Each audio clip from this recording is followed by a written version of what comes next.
Ang alamat ng sibuyas. Noong unang panahon, sa isang maliit na lalawigan, may isang dalagang nangangalang Sibuya. Siya lamang ang anak ng kanyang pamilya at madalas siyang pinapagalitan. Dahil dito, lagi siyang malungkot at umiiyak. Kahit na siya ay mabait at laging handang tumulong. Isang araw, habang nakaupo siya sa labas ng kanilang bahay at umiiyak, may isang matandang babae na dumaan at nagtanong. Bakit ka malungkot, iha? Sumagot si Sibuya na may luha sa kanyang mga mata. Wala na po akong nakikitang nagmamahal sa akin.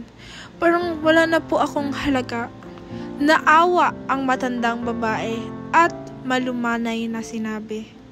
Huwag kang mag-alala, iha. Darating ang araw na mawawala ang iyong lungkot.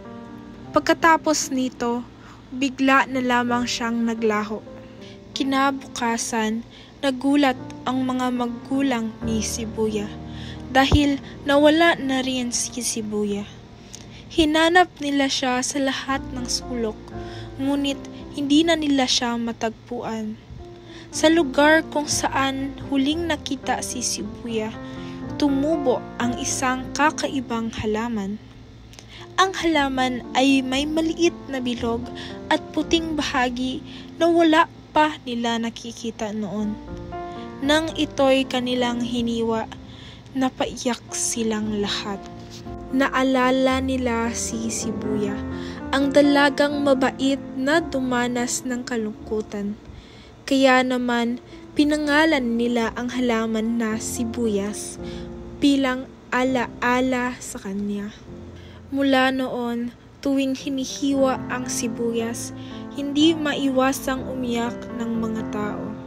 Parang paalala ito sa mabuting puso ni Sibuya. At dito nagtatapos ang alamat ng sibuyas.